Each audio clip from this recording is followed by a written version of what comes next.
दोस्तों, कैसे हो आप सब। उम्मीद है सब अच्छे होंगे।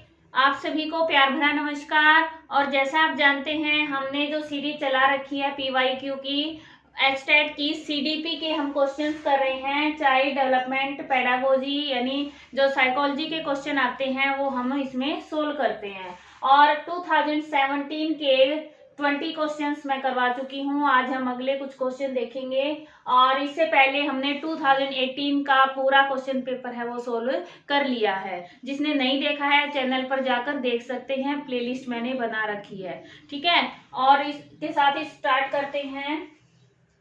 2 students A and B were tested a standardized IQ test. A has an IQ of 60 and B has an IQ of 30. Which of the following statement is not true about A and B? अब इसमें क्या है कि क्या पूछा है कि दो बच्चे हैं, दो विद्यार्थी हैं A और B। उन पर एक स्टैंडर्डाइज IQ टेस्ट यानी बुद्धि परीक्षण, इंटेलिजेंस टेस्ट का उस पे यानी उनको दिया गया और A की IQ 60 आई जबकि B की IQ 30 आई है उसमें। अब A और B के बारे में कौन सा कथन सही नहीं है, इस पर फोकस करना है आपको। सही नहीं है, तो सही नहीं है इसका मतलब इनमें से 3 सही है, 1 गलत है। ठीक है, अब देखो, A has mild intellectual disability। Mild क्या होता है? सौम्य। माइल्ड का मतलब होता है सौम्य। और सीवियर का मतलब क्या होता है? गंभीर। ठीक है, गंभीर। अब B has a severe intellectual ability और A has a severe, इसमें भी severe। अब ये होता क्या है, सबसे पहले समझेंगे IQ। IQ क्या है? IQ इंटेलिजेंस क्वोशिएंट, और ये किसने दिया था? विलियम स्टर्न ने दिया था। ठीक है, विलियम स्टर्न ने कंसेप्ट को दिया था इंटेलिजेंस का मापन के लिए कि किस बच्चे में, किस व्यक्ति में कितनी इंटेलिजेंस है, वो किस श्रेणी में रखा जाएगा। ठीक है, उनको रैंक दे दिया यानी कैटेगराइज कर दिया कि ज्यादा इंटेलिजेंट हैं उनको सुपीरियर बोल दिया, एवरेज में आ गए या एवरेज से नीचे हैं, इस तरह से उनकी कैटेगरी बनाई गई। और विलियम स्टर्न ने ये कंसेप्ट कब दिया था? 1912 में, 1912 में। ठीक है, और ये IQ का जो फॉर्मूला है वो अगली स्लाइड पे करेंगे, क्योंकि हम ये समझ लेते हैं पहले कि बुद्धि परीक्षण है उसमें IQ आई 60, A की 60 आई है और B की कितनी आई है? 30। बस यहीं से हमारा आंसर इनमें आ जाएगा। अब A has mild intellectual disability. Mild होता है थोड़ा सा कम, एवरेज से थोड़ा सा कम। ठीक है, यानी बस काम चल जाए इस तरह से। जैसे आपने अब कोरोना टाइम में सुना होगा ना कि माइल्ड हुआ है कोरोना तो उसको घर में ही होम क्वारंटाइन से ठीक कर दिया गया, लेकिन सीवियर हो गया तो उसको हॉस्पिटलाइज करना पड़ा। ठीक है, तो यही है कि गंभीर है या माइल्ड है। तो अब इसमें 60 IQ है तो 60 है, 30 से ज्यादा है तो 30 वाला ज्यादा सीवियर में होगा या 60 वाला? 30 वाला। तो B has a severe intellectual disability, ये तो सही हो गया हमारा। ठीक है, तो B सीवियर में है तो ये किस में है? माइल्ड में है, ये भी सही है। अब बोथ आर ट्रू, तो ये भी सही है। तो हमारा कौन सा बच गया ऑप्शन? ये। तो इसका राइट ऑप्शन क्या होगा? C, क्योंकि हमें पूछा था सही नहीं है, तो ये सही नहीं है, इसलिए आंसर हमारा ही आएगा। ठीक है, इस तरह से क्वेश्चन करना होता है। हमें ये देखना है कि पूछा क्या है। अगर ट्रू पूछा है तो ट्रू को ढूंढेंगे, अगर ट्रू नहीं पूछा तो अनट्रू को ढूंढेंगे। ट्रू है उनको कट कर देंगे और अनट्रू को हम निकाल लेंगे। ठीक है, इस तरह से करते हुए अब हम अगले उस पे करेंगे कि IQ होता क्या है और ये जो वर्गीकरण किया गया है, कैटेगराइज किया गया है, ये किस तरह से किया गया है उसको हम ग्राफ से समझेंगे। ठीक है, ये मैंने ग्राफ है ये बनाया है आपको समझाने के लिए कि IQ किस तरह से देखेंगे। ठीक है, IQ का फार्मूला होता है मानसिक एज यानी IU अपॉन में वास्तविक IU मल्टीप्लाई बाई 100। ये फार्मूला आपको याद रहना चाहिए। अब ये एवरेज क्या होता है कि सामान्य, एक सामान्य व्यक्ति जिसकी जो बौद्धिक क्षमता है वो क्या होती है 90 से लेके 110 तक। आईक्यू है वो 90 से 110 तक होती है, 110 तक। तो यहाँ तक का सारा ये एवरेज में आते हैं। ठीक है, ये सारे किसमें है, एवरेज में। एवरेज में जैसे मान लो कि सारी पॉपुलेशन, पूरी जो जनसंख्या है, जितने मानव हैं, वो चाहे वो बच्चे हों बड़े हों कोई भी 100 है, ठीक है, 100% है, तो उसमें से 50% एवरेज में आते हैं। कितने आते हैं, लगभग 50% एवरेज में आते हैं। और इसके बाद एवरेज से इधर करें तो ये हो गया अबो एवरेज, ठीक है, अबो एवरेज। और इधर करें तो बिलो एवरेज, बिलो एवरेज। तो आगे बढ़ाया 10, 110 से 120 अबो एवरेज हो गया। 90 से नीचे जाएंगे 80 पे, तो ये क्या हो गया, 80 से 90 बिलो एवरेज हो गया। ये होता है हमारा बॉर्डर लाइन। 70 से 80, 70 से 80 आईक्यू वाले हैं वो बॉर्डर लाइन पे आते हैं, यानी इससे इधर जाएंगे तो वो नॉर्मल में आ जाएंगे, और इससे इधर आए तो वो सब क्या आ जाएंगे, डिसेबल्ड में हो जाएंगे। तो बॉर्डर लाइन से इधर वाले सारे क्या होते हैं, डिसेबल्ड। ठीक है, डिसेबल्ड। अब सही लिखिए, ये ज्यादा लिख दिया भाई मैंने, डिसेबल्ड। अब डिसेबल्ड जो बच्चे होते हैं उनकी भी आईक्यू अलग अलग होती है, तो उसके हिसाब से फिर आगे इसका जो कैटेगरी बनाई गई है क्या है कि यहाँ से ये हो गया बॉर्डर लाइन। अब जो 70 यानी 55 से, यहाँ क्या है 55, 50 और 60 के बीच में, 55 से 70 तक हमारे होते हैं माइल्ड में, सौम्य। ठीक है, माइल्ड में आएंगे। और 40 से 55 तक मॉडरेट में आएंगे, मॉडरेट। और ये है हमारे 25 से 40 तक, ये आ जाएंगे सीवियर में, गंभीर में। ठीक है, गंभीर इनमें बौद्धिक अक्षमता होती है। और इससे नीचे होते हैं, ये सब होते हैं प्रोफाउंड। प्रोफाउंड यानी बिल्कुल उसको कहते हैं जड़ बुद्धि। ठीक है, तो जड़ बुद्धि होते हैं ये। इनमें कोई इंप्रूवमेंट नहीं हो सकता, सीवियर वाले में भी नहीं हो सकता। मॉडरेट माइल्ड वाले हैं, इनको हम थोड़ा सा स्किल सिखा के उन पर ज्यादा ध्यान करके स्पेशल केयर और स्पेशल ट्रेनिंग के द्वारा थोड़ा बहुत उनमें सुधार कर सकते हैं। ठीक है, तो ये हमारे इस तरह से इनका कैटेगरी बनाई गई है। और ये आईक्यू बेस पर क्वेश्चन आते हैं कई बार, इसलिए इसको याद रखना। अब सीधा सा है, इसमें आगे क्या होगा, अब वो एवरेज हो गया, ये है सुपीरियर, और ये इससे ऊपर हैं ये सारे 130 से अबो, 130 आईक्यू से अबो वाले सारे वेरी सुपीरियर में आ गए। ठीक है, यहां तक क्लियर हुआ। अब नेक्स्ट क्वेश्चन है, the two factor theory of intelligence was given by, बुद्धि का द्विकारक सिद्धांत किसने दिया है।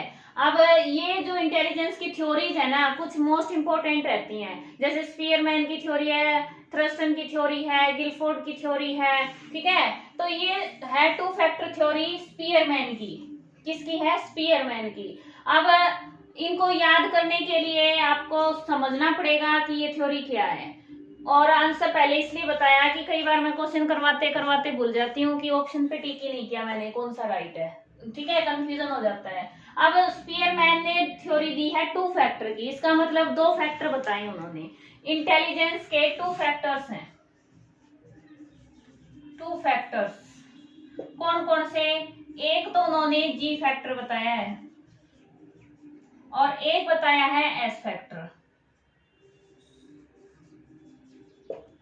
जी फैक्टर जर्नल इंटेलिजेंस,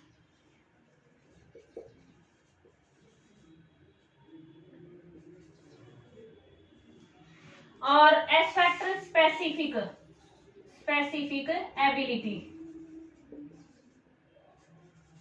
अब ये समझो क्या है, जर्नल इंटेलिजेंस मीन्स कि जितने भी इंडिविजुअल्स हैं, जितने भी व्यक्ति हैं, सभी में जी फैक्टर होता है। ठीक है, ये जर्नल होता है यानी सभी में होता है।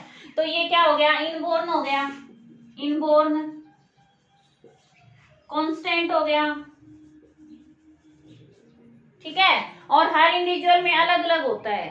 किसी में यानी ये वंशानुगत बेस लगा लो चाहे किसी तरह से लगा लो कि सभी का जर्नल जो फैक्टर है वो अलग अलग होता है, इंडिविजुअल टू इंडिविजुअल वेरी करता है।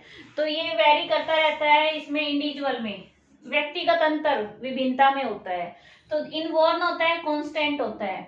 अब ये है स्पेसिफिक एबिलिटी, इसके बारे में उन्होंने बताया है कि हर व्यक्ति में कुछ स्पेशल एबिलिटी भी होती हैं। वो स्पेशल एबिलिटी क्या होती हैं कि उसको जैसे किसी एक्टिविटी में यूज करते हैं।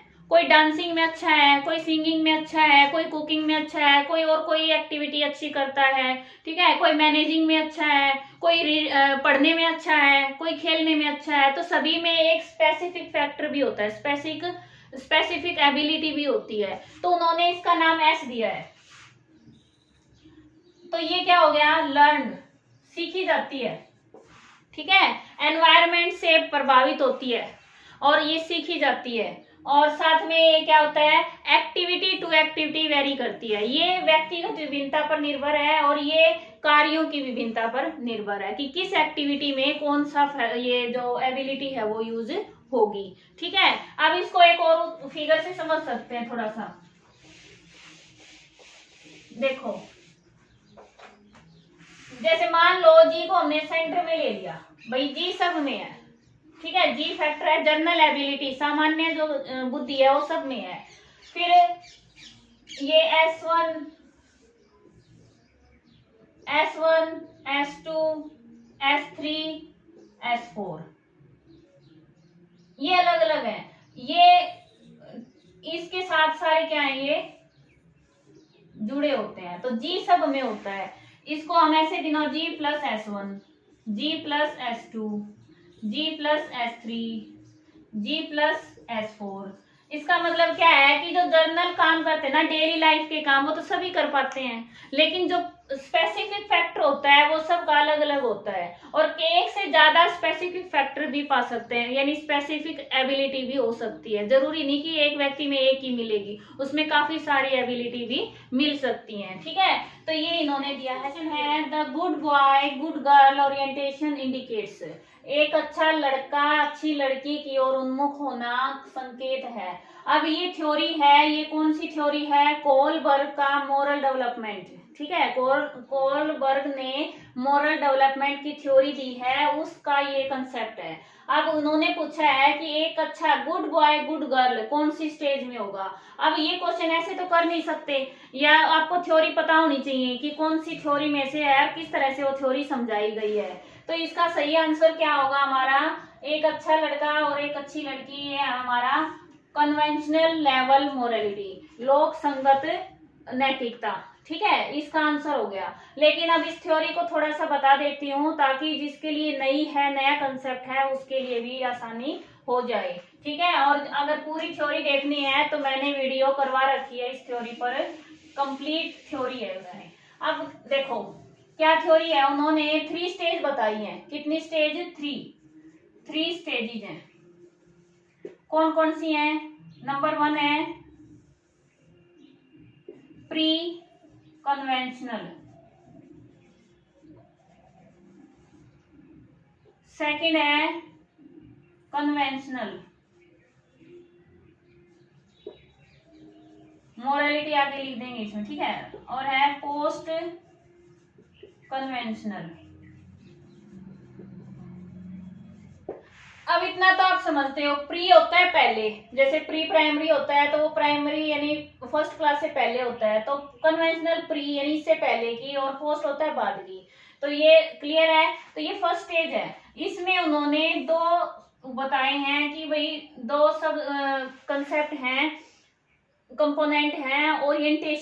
ओरिएंटेशन क्या होता है कि भाई केंद्र क्या है उस चीज का, बच्चे क्यों करते हैं ऐसा काम। तो सबसे पहला है उनका obedience and punishment, obedience and punishment. जब बच्चा छोटा होता है तो उनको सजा का डर होता है, उनको ये होता है कि भाई सजा मिलेगी इसलिए हमें आज्ञा पालन करनी चाहिए, तो वो आज्ञा पालन करते हैं, जैसा हम उनको कहते हैं ऐसा करो वो सब करते हैं। दूसरा होता है उनका पर्सनल इंटरेस्ट या इंडिविजुअल इंटरेस्ट। बच्चे को अब इंटरेस्ट, खुद का इंटरेस्ट उसमें शामिल हो जाता है कि मुझे क्या मिलेगा।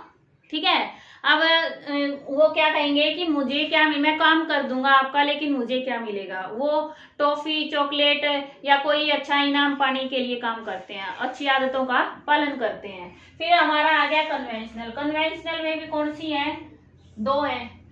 पहला कौन सा है, good boy, good girl. Good girl कि उनको अच्छा बच्चा कहा जाए, लड़का हो या लड़की, दोनों को अच्छा बनने के लिए, कि सब मुझे ये कहें कि बहुत अच्छा है, ये बच्चा बहुत अच्छा है, तो अच्छा बनने के लिए वो काम करते हैं। ठीक है, अच्छे बिहेव का पालन करते हैं। और इसके अगला स्टेप होगा उनका law and order. Law and order, इसके बाद जब उनको ये इस एज से निकल जाएंगे तब उनको होगा कि हम कानून के डर से, उनको ये बताया जाएगा चोरी करोगे तो पुलिस पकड़ लेगी, ऐसा कुछ काम करोगे तो उनको भय होगा, कानून का भय होता है, समाज के नियमों का भय होता है। ठीक है, फिर अगले इसमें भी 2 पार्ट हो जाएंगे। एक होता है पहला सोशल कॉन्ट्रैक्ट,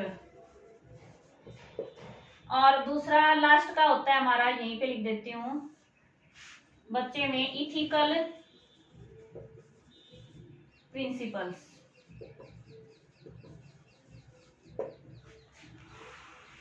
अब जब उसको कानून का भय होगा इसमें पुबर्टी की एज में, कॉन्ट्रैक्ट कि समाज का अनुबंध, सामाजिक अनुबंध, समाज के नियमों को देखेगा, समझेगा और उनके अकॉर्डिंग भी पालन करना चाहेगा, यहाँ हो गया। लेकिन वो सोशल कॉन्ट्रैक्ट, उस नियमों को, कोई प्रथा गलत है जैसे दहेज मांगना, तो वो उस पर विचार करेगा कि दहेज लेना और देना तो गलत है।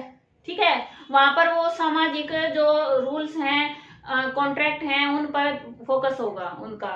और इथिकल प्रिंसिपल में क्या होगा कि उसके, अब उसको कोई अपना सही गलत खुद पता है, वो अपने आप फैसला ले सकता है कि क्या बात सही है क्या गलत है, उसको कोई नियम कानून समझाने की जरूरत नहीं है, उसके खुद के इथिकल प्रिंसिपल्स बन जाते हैं। ये होता है अडल्टहुड में हो जाता है, और कईयों की ये सिचुएशन आती भी नहीं, भाई ये लास्ट वाली होती है, ये सब में नहीं आती, सब उस तरह का मोरल डेवलपमेंट को प्राप्त नहीं कर पाते। ठीक है, तो इस तरह से ये हमें करना है। The morality of cooperation develops, पियाजे के अनुसार सहयोग की नैतिकता का विकास कब हो जाता है, ये एज दिए हैं उन्होंने, ये 9 से 10 इयर्स के बाद होता है। अब पियाजे ने 2 टाइप की मोरलिटी बताई है।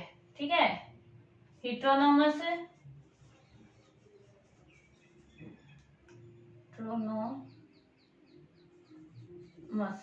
और ऑटोनोमस। अब हिट्रोनोमस, ऑटोनोमस, इसको कहते हैं प्रायता, इसको कहते हैं स्वायत्ता। ठीक है, प्रायत्ता से समझ रहे हैं आप, दूसरे पे अधीन होना, तो दूसरे के द्वारा जब कंट्रोल होती है ना, वो होती है हिट्रोनोमस। और अपने आप कंट्रोल, अपने आप जो मोरल हम समझते हैं, यानी अपने रूल्स फॉलो करते हैं, अपने आप करते हैं, वो ऑटोनोमस है। तो ऑटोनोमस होता है ये 9-10 ईयर्स के बाद होता है, और इससे पहले हिट्रोनोमस होती है। ठीक है, इसका डेवलपमेंट पहले होता है, ये बाद में होता है। बच्चे को पहले हम धमकाते हैं, डराते हैं, उसको रिवार्ड भी देते हैं, तो दूसरे के अधीन हो गया कि बच्चे हैं वो फॉलो कर रहे हैं रूल्स को, बड़ों के रूल्स को फॉलो करते हैं। और यहाँ पर वो क्या है, फिर अपने आप रूल्स बनाने लग जाते हैं, उनको सब सही गलत का ज्ञान होना स्टार्ट हो जाता है। During which of the following stage children develops object permanence. Object permanence का जो गुण है, यानी वस्तु स्थिरता का गुण किस अवस्था में विकसित हो जाता है। अब जीन पियाजे ने जो बच्चे का कॉग्निटिव डेवलपमेंट बताया है, संज्ञानात्मक विकास, उसमें उन्होंने ये कंसेप्ट दिया है, और मोस्ट इंपोर्टेंट कंसेप्ट है भाई ये। ठीक है, और ये किसमें होता है, डेवलप सेंसरी मोटर स्टेज में। अब पहले तो मैं इनका ये बता देती हूँ कि कितने हैं, 4 स्टेज दिए हैं पियाजे ने, कितनी स्टेज दी हैं, 4।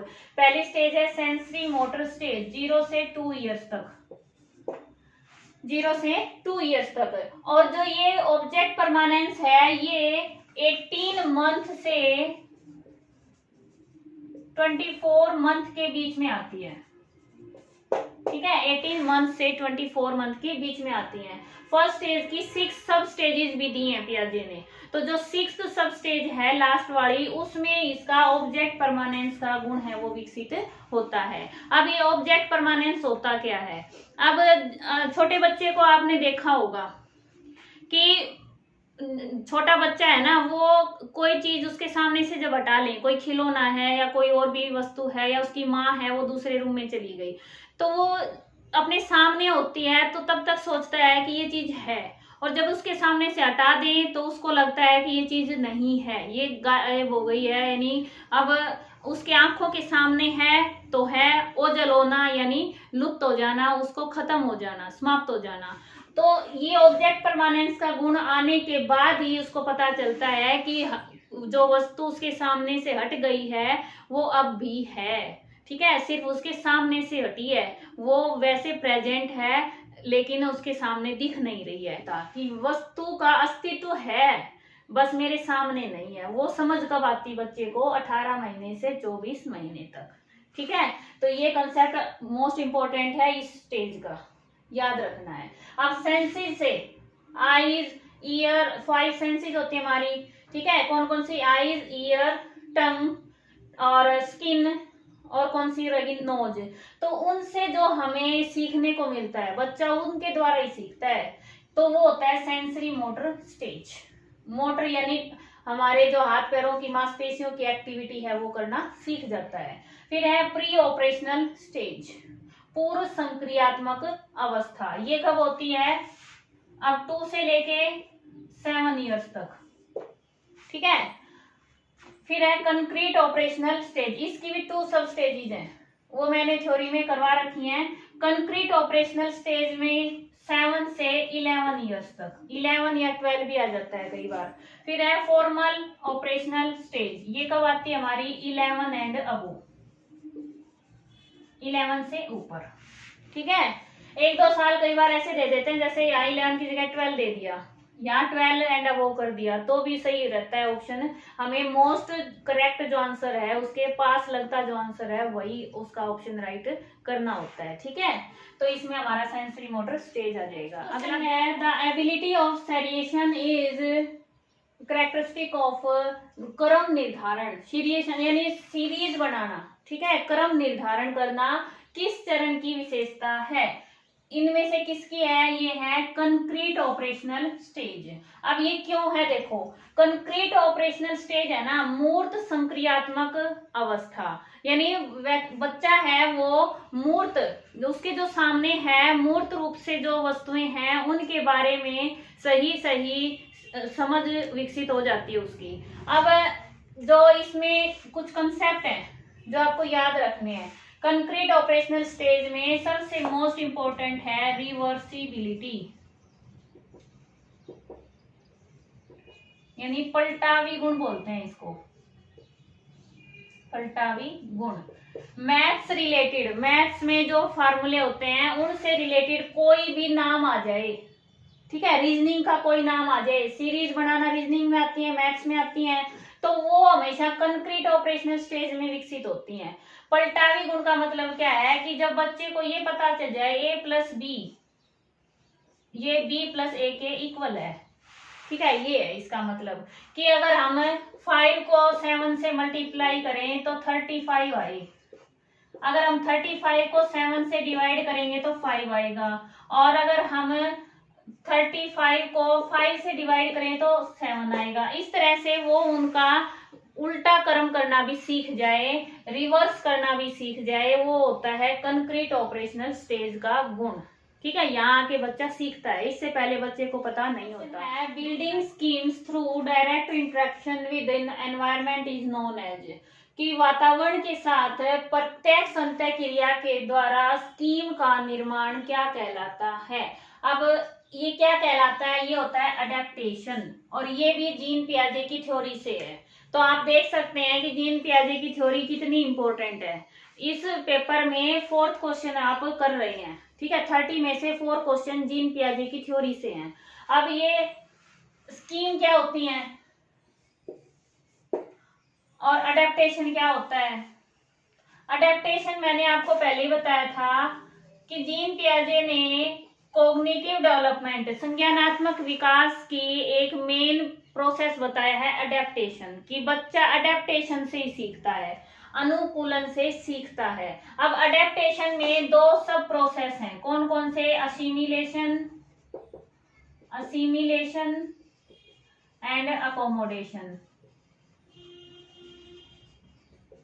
इनसे वो सीखता है। असिमिलेशन पूर्व ज्ञान में, प्रीवियस नॉलेज को में जो नया ज्ञान है वो एज इट इज मिल जाए, ठीक है, वो सेम रहे वैसे ही, कोई चेंज नहीं हो, और वो उसको बढ़ाए। और अकोमोडेशन यानी मॉडिफाई करके, जो हमें पूर्व ज्ञान है उसमें नया ज्ञान है वो कुछ चेंज करके उसको परिवर्तन, मॉडिफाई कर दे। तो ये सब क्या है कि असिमिलेनी शामिल करना, मॉडिफाई करना, अकोमोडेशन, ऐसे याद कर लिया करो। तो ये दो सब प्रोसेस हो गए, ये मैंने पीछे भी करवाया है क्वेश्चन में अच्छे से, तो वहां से समझ लेना, ठीक है। अब हिंदी क्यों नहीं करवाती मैं ज्यादा, क्योंकि इस क्वेश्चन में जो इक्विलिब्रेशन की हिंदी आई थी ना, वो ये तो मैंने लिखी है, उसमें क्या आया था? आत्मसातीकरण, आत्मसातीकरण। जबकि जो असिमिलेशन है ना, इसका ये हिंदी में होता है आत्मसातकरण, ठीक है। तो हिंदी में ऑप्शन है वो गलत आ जाते हैं। इंग्लिश का वर्जन मान्य होता है पेपर में, इसलिए आप इंग्लिश में पढ़ने की कोशिश करें। छोटे छोटे वर्ड होते हैं, ये आपको तो सीखना है, हिंदी या इंग्लिश दोनों नए हैं आपके लिए वर्ड, तो आप इंग्लिश में सीखने की कोशिश करें। तो ये अडेप्टेशन हो गया, ठीक है। अडेप्टेशन से बच्चा सीखता है, प्रोसेस है ये जिसके द्वारा बच्चे का कॉग्निटिव डेवलपमेंट होता है। और स्कीम्स, हाँ बात करें स्कीम्स की, एक वर्ड इन्होंने दिया है स्कीमा, स्कीमा, और एक दे दिया स्कीम, दोनों वर्ड अलग हैं, ठीक है, दोनों का जो मीनिंग है वो अलग है। स्कीमा क्या होता है? Building block, building block of knowledge, knowledge, जो जर्नलाइजेशन, सामान्यीकरण किया जा सके जिसका, जैसे किसी एक मान लो कोई भी वो है, गाय, गाय नाम ले दिया मैंने। अब गाय से रिलेटेड, जैसे ही मैंने गाय बोला, आपके माइंड में गाय की पूरी फोटो, पिक्चर्स, उसकी जो गुण हैं, भाई वो दूध देती है, उसकी 4 टांगे हैं, व्हाइट भी होती, ब्लैक भी होती, सारी करेक्टरिस्टिक्स हैं, वो आपके माइंड में एकदम से आ गई ना, वो हो गई स्कीमा। तो आपने आपके माइंड में गाय का एक स्कीमा है, ठीक है, वो जर्नलाइजेशन है, जर्नलाइजेशन सामान्यीकरण, कि सामान्य तौर पर क्या होता है वो, तो गाय कैसी होती है वो सबको पता है, तो ये स्कीमा हो गई माइंड में। लेकिन स्कीम्स क्या होती हैं? स्कीम्स होती हैं ऑर्गेनाइज्ड पैटर्न, ये व्यवस्थित पैटर्न होते हैं। जैसे कोई आदत है हमारी या फिर कोई एक्टिविटी है, मान लो हमें स्कूल जाना है, तो स्कूल जाने के लिए सुबह जल्दी उठना पड़ेगा, फिर नहाना पड़ेगा, ठीक है, फिर हमें कपड़े पहनने पड़ेंगे, स्कूल यूनिफॉर्म पहननी पड़ेगी, फिर शूज हैं वो भी यूनिफॉर्म में जो स्कूल में लगते हैं वही पहनने पड़ेंगे, खाना हमें ब्रेकफास्ट करना पड़ेगा, लंच बॉक्स लेना पड़ेगा, बैग लेना पड़ेगा, फिर हम वैन में बैठेंगे जाएंगे, ये सब क्या है? ऑर्गेनाइज्ड, सब व्यवस्थित क्रम है। तो व्यवस्थित क्रम में होती हैं स्कीम्स, ठीक है, और स्कीमा होता है बिल्डिंग ब्लॉक ऑफ नॉलेज, इतना अंतर है। ये सामान्यकरण किया जा सकता है, इसके सब का अपना अपना पैटर्न होता है। The first person who use the term learning disabilities was, अधिगम अक्षमता शब्द का प्रयोग सर्वप्रथम किसने किया था? तो ये किया था सैमुअल क्रिक, ठीक है, सैमुअल, ये कैसे? सैमुअल क्रिक, ये तो भाई मेमोरी बेस है इसलिए याद करना पड़ेगा नाम। क्वेश्चन है फ्रॉम ब्रॉनफेन-ब्रेनर्स पर्सपेक्टिव। अब ब्रॉनफेन-ब्रेनर का यही क्वेश्चन सेम 2018 में भी आया था, सेम क्वेश्चन है, बिल्कुल लैंग्वेज भी चेंज नहीं हुई, ठीक है। तो इसमें क्या पूछा है इन्होंने? मैक्रो सिस्टम में नॉट बिलोंग, नहीं करता बिलोंग, तो इसमें से कौन सा आएगा? स्कूल, क्योंकि स्कूल हमारा किस में आता है? माइक्रो सिस्टम में आता है, ठीक है। माइक्रो सिस्टम में कितने सिस्टम बताए हैं? पहला माइक्रो है, दूसरा कौन सा है? मीसो सिस्टम है, ये मैं करवा चुकी हूँ और पूरी थ्योरी भी है। माइक्रो, मीसो, फिर एक्सो, फिर मैक्रो, ठीक है, और फिर क्रोनो सिस्टम। इस तरह से ये इस क्रम में है। इस पेपर का 30th question, which of the following is not component of reciprocal teaching. Reciprocal teaching का अवयव कौन सा नहीं है? ठीक है, तो पारस्परिक शिक्षण, इसका हमें बताना है कि इनमें से क्वेश्चनिंग, प्रश्न पूछना, क्लेरिफाइंग, स्पष्ट करना, प्रिडिक्टिंग, पूर्वानुमान करना, और नन ऑफ द अबव। तो इसमें से कौन सा नहीं है? इसमें ये तीनों है ना, ये इसके कंपोनेंट है, तो इसका आंसर होगा हमारा डी। ठीक है, अब ये क्या होती है थोड़ा सा इसके बारे में बता देती हूँ, क्योंकि काफी लंबी वीडियो हो गई है, थोड़ा सा बताऊंगी। पारस्परिक शिक्षण होता क्या है वो देखो, कि जैसे मान लो क्लास में बच्चों को ग्रुप में डिवाइड कर दी, स्मॉल ग्रुप में होता है, ये पूरी क्लास में भी हो सकता है, स्मॉल ग्रुप में होता है। ठीक है, एक बच्चे को ग्रुप में क्वेश्चनियर बना दिया, क्वेश्चन पूछने वाला, कि ये क्वेश्चन पूछेगा। दूसरा है उसको क्लेरिफायर बना दिया, क्लेरिफाइंग, ये कंपोनेंट है, और उनके बच्चों के रोल हैं वो इनके ईआर लगा देंगे, क्वेश्चनियर, क्लेरिफायर, ठीक है, और समराइजर, समरी करते हैं, समराइजर, समराइजिंग, ठीक है, और ये हो गया हमारा प्रिडिक्टिंग, प्रिडिक्टिंग, पूर्वानुमान करना। और ये आपस में कोई विशेष क्रम नहीं होता कि भाई इसके बाद ये होगा, इसके बाद ये होगा, इस तरह से है। और जैसे कोई पैराग्राफ है, वो बच्चों को समझाया गया, बताया गया। अब पैराग्राफ सुनकर या पढ़कर बच्चे, एक बच्चा उसमें से क्वेश्चन पुट करेगा, जरूरी नहीं कि पहले क्वेश्चन किया जाए, पहले एक बच्चा उसको समराइज भी कर सकता है, वही पैरे में इसमें हमें क्या क्या बताया गया है, उसको सुन के फिर बच्चे क्या करेंगे, क्वेश्चन करेगा दूसरा बच्चा कि इसमें क्या क्वेश्चन, क्या है, क्या पूछा है, फिर कोई डाउट है वो पूछेगा, फिर दूसरा बच्चा उसको क्लेरिफाई करेगा, ठीक है, उसको स्पष्ट करेगा बात को कि भाई ये ऐसा कहना चाह रहे हैं, इस पैराग्राफ से ये समझ में आया है। फिर एक बच्चा प्रिडिक्टिंग करेगा कि अब इस पैरा से इतना तो समझ आ गया, अब इसके आगे हम क्या हो सकता है, इस स्टोरी में आगे क्या बढ़ सकता है, क्या इसकी पूर्वानुमान हो सकता है। इस तरह से बच्चों की जो कॉग्निटिव डेवलपमेंट है, सेल्फ थिंकिंग है, थिंकिंग पावर को बढ़ाने के लिए ये कंसेप्ट है, ये इम्पोर्टेंट है, ये मेथड अपनाया जाता है बच्चों को अच्छी टीचिंग और अच्छी लर्निंग करवाने के लिए। समझ आया? उम्मीद है समझ आया होगा। मैंने ये जो 2017 का क्वेश्चन पेपर है ये भी कंप्लीट करवा दिया है। आगे हम नेक्स्ट ईयर का करेंगे, 2019 का करेंगे, ठीक है, क्योंकि 2017 से पहले के क्वेश्चन पेपर इजी आए हुए हैं और अब है वो लेवल थोड़ा सा अप है, इसलिए हम लाइन से आगे के करेंगे, 19 का करेंगे, 20 का करेंगे। और अगर कोई डाउट है तो आप कमेंट करके बता सकते हैं, आपको जरूर जवाब मिलेगा। थैंक्स फॉर वॉचिंग, आपका दिन शुभ हो, धन्यवाद। और भाई लाइक और कमेंट करना ना भूलें।